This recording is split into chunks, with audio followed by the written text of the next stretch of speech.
Salut les rôlistes, c'est Indiana Rolls, j'espère que vous allez bien et ça fait bien longtemps que je vous ai pas fait une petite vidéo sur la chaîne.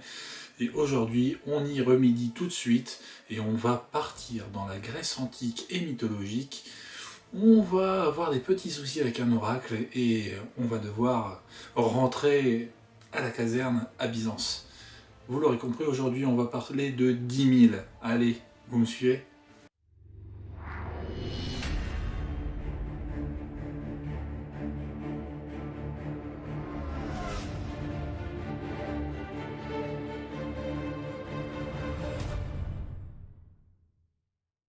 10 000 est un jeu de Kobayashi publié au Livre de l'Ours en mars 2009. Kobayashi, on le connaît également pour un excellent jeu qui s'appelle Strichia, mais également pour Tranchon et Tracon.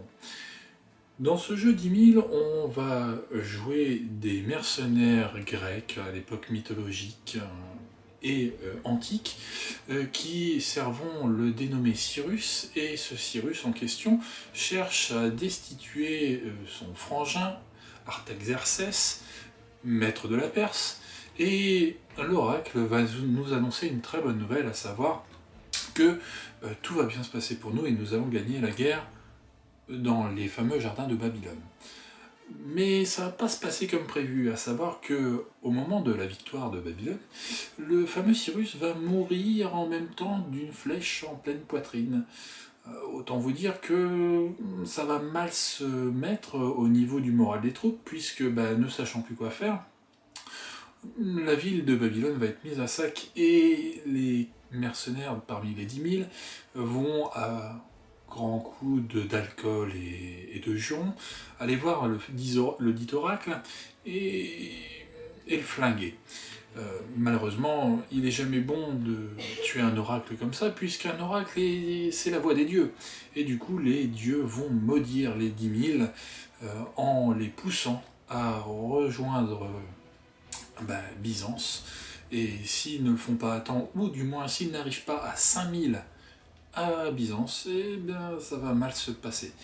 Je vous propose d'aller découvrir un petit peu ce qu'il y a dedans, et je vous retrouve tout de suite. Donc, dans ce fameux ouvrage 10 000, alors regardons un petit peu ce qu'il y a dedans. Alors, on commence effectivement avec un magnifique portrait de Xénophon, Xénophon qui est un personnage historique et sur lequel vous aurez une petite présentation. Nous avons forcément une table des matières, et on commence directement avec le vif du sujet, avec le petit historique que je vous ai conté juste avant, avec cette fameuse prédiction de l'oracle, qui va pas forcément bien se passer, et avec la malédiction qui va en découler. On vous présente tout de suite un petit peu l'utilisation du vocabulaire, à savoir que les personnages sont appelés les héros, et le maître de jeu sera l'oracle. Concernant les dés, rien de plus simple, il s'agit d'un un jeu à dés de 6, 1, 2, 3 étant un échec, 4, 5, 6 étant des réussites, et le but d'une action étant de faire au moins une réussite selon le niveau de difficulté que l'oracle aura proposé. La campagne, comme je l'ai précisé également, c'est de faire entrer ces fameux mercenaires, ces 10 000, à Byzance avec au moins 5 000 hommes. Sinon, la malédiction des dieux s'abattra sur eux. On commence avec la création d'un personnage. La création d'un personnage se fait en plusieurs étapes, à savoir que l'on va commencer par choisir des voix au personnage. Ces voix sont essentiellement des métiers.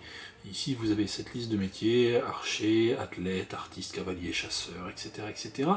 Et vous allez avoir plusieurs niveaux à ces voix, à savoir médiocre, moyen, excellent, légendaire et mythique. 1, 2, 3, 4, 5, 6. Quand on crée ce personnage, on va choisir 2 voix au niveau excellent, c'est-à-dire 4, 3 voix au niveau bon, 4 voix au niveau moyen, et le reste en étant médiocre. Alors vous allez me dire, qu'est-ce que c'est que ces paliers? Eh bien ces paliers, si je prends l'exemple d'excellent, à savoir le niveau 4, vous aurez 4 dés dans cette voie. Si l'on continue, nous allons choisir ensuite des traits. Sur 3 formats, on va choisir 3 traits. Les traits vont pouvoir donner un bonus de 1 dé s'il peut s'appliquer sur une action. On commence par un trait lié à la famille, à savoir que le héros va pouvoir choisir un trait sur cette liste, n'est pas exhaustive, vous pouvez en créer. Par exemple, mon père était un traître. Voilà, c'est un trait, c'est ce qui va donner un petit peu de sel, un petit peu de saveur à votre personnage, et selon les actions que vous accomplirez, vous aurez plus ou moins un bonus lié au trait. Vous allez avoir également un trait lié à l'éducation du personnage, à savoir que c'est un exilé, il a fait partie de la cavalerie athénienne, son grand maître était un grand philosophe, il a un passé de criminel. Et enfin, vous aurez un trait libre, c'est un héritage familial, ou une caractéristique physique, il a la lance de son père, c'est un poissard, etc., etc. Donc vous allez choisir un trait sur ces trois domaines, donc 3 traits, qui vous permettront d'affiner un petit peu le background de votre personnage et qui vous donnera ou non un bonus selon l'action et la situation lors de la partie. D'ailleurs, la partie, je précise qu'on parle pas de session de jeu, mais on parle de champ. Le destin, après qu'il y ait eu le meurtre de l'oracle, effectivement, nous allons avoir malheureusement un destin qui va sentir mauvais pour les personnages, à savoir que nous allons choisir parmi 4 types de destins, à savoir la solitude, l'esclavage, la folie ou la maladie. À savoir que plus on va avancer dans les différentes parties, plus ces destins vont s'étoffer, se préciser au niveau du personnage, et malheureusement, comme c'est si bien écrit, la mort doit sembler douce en comparaison de ces destins qui vont aller en s'empirant. Donc effectivement, on va avoir la partie expérience et les faveurs. Alors les faveurs, ce sont la possibilité lors de la partie d'utiliser des faveurs, ce sont des faveurs divines. Effectivement, l'oracle les a maudits par la voix de Zeus, mais les dieux vont se jouer des 10 000, donc les dieux vont pouvoir attribuer des faveurs aux différents héros. Si les héros utilisent une faveur, ça va donner un dé de destin à l'oracle, donc au maître de jeu, qui va pouvoir les utiliser contre les personnages. Effectivement, au fil de la partie, les personnages, donc les héros vont pouvoir avoir des dés d'excellence. Ces dés d'excellence vont pouvoir faire monter l'expérience du personnage et ils vont pouvoir être joués pour rajouter des dés au pool de l'action. Donc vous allez avoir toute une liste concernant les faveurs. Donc c'est les faveurs différents dieux, ou la force d'Atlas, destrier divin, etc. Vous en avez toute une liste, donc ça peut être des petites choses qui vont faire avancer la partie. Attention, il est toutefois précisé qu'il ne faut pas utiliser ces faveurs divines pour n'importe quelle typologie d'action. Effectivement, le maître de jeu peut refuser que cette faveur marche. Par contre, si ça ne marche pas, le maître de jeu gagnera quand même son point de destin. Donc, effectivement, vous en avez toute une liste infinie, effectivement, pour affiner avec le nom de personnage. Je vais vous montrer tout de suite la feuille de personnage, puisqu'elle est relativement simple. Effectivement, vous avez le nom, les origines, le destin en question, les fameuses voix, les traits, et vous allez avoir cette barre de détermination. Cette barre de détermination va fluctuer selon les actions, selon les échecs que vous allez avoir, que ce soit des blessures, le moral, etc. Il n'y a qu'une seule barre, c'est cette détermination, et plus vous allez cocher de cases, plus vous allez avoir des pénalités jusqu'à ce que vous soyez vaincu. Vaincu ne veut pas forcément dire mort, c'est que vous êtes totalement démoralisé. Donc, vous allez avoir les règles de gestion de conflits. Alors effectivement, les conflits, c'est du jet opposé, c'est-à-dire que vous allez lancer un certain nombre de dés, le MJ va faire également lancer un nombre de dés. Si vous avez plus de dés que le MJ, effectivement, vous allez gagner l'action en question. Mais si c'est l'inverse, la différence de dés en votre défaveur va jouer sur cette fameuse barre de détermination. Voilà, cette fameuse barre de détermination que l'on retrouve là avec les conséquences du conflit. Donc vous allez avoir les fameux points d'excellence, qui va vous permettre également de faire de l'expérience à votre personnage, mais également être utilisé en jeu, faire des conflits étendus, vous allez avoir deux types de conflits étendus, donc soit un personnage majeur au niveau de la chronique, on va parler de duel. Si ce ne sont que des goons à massacrer, effectivement on va parler de massacre. Les résultats au niveau des dés et des actions ne vont pas être forcément les mêmes. Et vous allez pouvoir récupérer de la détermination sous différentes actions. Alors c'est pas vraiment des sorts de soins, mais ça peut être du champ, puisque je rappelle que cette détermination n'est pas forcément des points de vie, mais ça peut être également associé à un moral. Donc, au niveau de la partie, vous allez avoir une campagne qui va se dérouler par rapport à ce prélude que je vous ai présenté. Comment va se dérouler la campagne? Effectivement, bon, alors la carte est toute petite, mais vous en avez une plus grande ici, que je vais vous montrer. Voilà.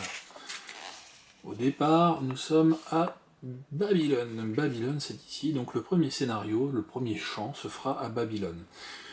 À la fin de ce premier champ, les joueurs auront deux possibilités, et il faudra suivre forcément les routes pour rejoindre Byzance qui est tout en haut. Donc, une fois que vous aurez vaincu le premier scénario de Babylone, vous irez soit ici, et il y aura un nouveau scénario.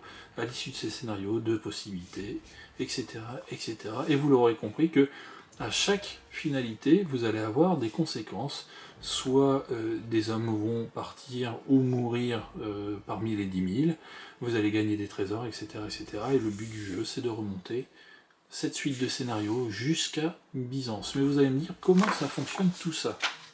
Eh bien, c'est relativement simple, à savoir que vous avez donc ce fameux déplacement. Ah oui, chaque déplacement entre chaque ville, en grosso modo, c'est 1 mois dans le temps. Et vous allez avoir ces fameux butins et ces pertes. Donc, typiquement, les précisions, donc gérer les oppositions et les champs. Alors, les champs, c'est effectivement ces fameuses parties, puisque le livre, l'avantage, c'est qu'il y a une chronique dedans, et cette chronique, c'est les différentes villes que vous allez traverser. À chaque ville, vous allez avoir le rapport des éclaireurs qui va vous mettre en contexte ce qu'il se passe sur cette fameuse ville, la situation, les différents protagonistes que vous allez pouvoir rencontrer, et un butin, les différents butins et les richesses que vous allez pouvoir vous approprier. Et on va passer ville par ville, la présentation. Vous allez vite comprendre que, grosso modo, si on part sur le Babylone, cette page-là, voilà, cette page-là, c'est le premier scénario. Et vous comprendrez tout de suite qu'il va falloir un boulot assez énorme de la part du maître de jeu pour faire jouer les parties, puisque c'est pas comme un Pathfinder ou un Donjon et Dragon où tout est expliqué à la moindre ligne. Là, vous avez un contexte et vous allez broder et improviser sur ce contexte. Et donc, vous avez toutes les villes jusqu'à la fin. Et donc, effectivement, vous aurez jusqu'à la fin, voilà, la conclusion, la fin du voyage. Il faut savoir si vous avez réussi. À la fin, on vous conseille quand même un petit appendice avec différentes, forcément, inspirations, que ce soit tant en termes de livres, de films, et éventuellement de sites internet. Mais vous l'aurez compris, c'est un jeu relativement facile à lire, puisqu'il fait qu'une 60aine de pages, mais qui va demander une certaine implication au maître de jeu. On se retrouve tout de suite pour le débrief. Eh bien, que dire pour conclure cette présentation de 10 000? La première chose que l'on peut voir, c'est qu'effectivement, ça va être un livre très rapide à lire, puisque déjà, les règles de base ne sont pas très compliquées, la création de personnages non plus, et que l'investissement des personnages, au final, va être relativement faible. Effectivement, il va falloir jouer, mais là où il va y avoir un gros boulot, c'est au niveau du MJ, donc l'oracle, puisque on va être sur une ligne directive qui va être présentée pour chaque scénar, et selon où les joueurs vont aller, le scénar va différencier selon les villes où ils vont aller. Mais cela va nécessiter un énorme boulot de la part du MJ, puisqu'il va devoir broder, improviser ou écrire directement une trame pour chaque scénario. Et là, il est un petit peu laissé à l'abandon, on lui donne juste quelques repères, et après il brode autour.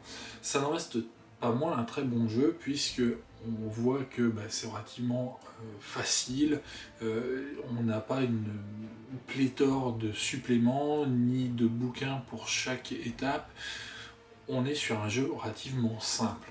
Ça reste un jeu d'inspiration mythologique, on va être dans cette cosmogonie, dans cet univers qui est relativement riche, et libre aux joueurs d'improviser et d'avancer selon les fils de scénario qui vont s'engager devant nous.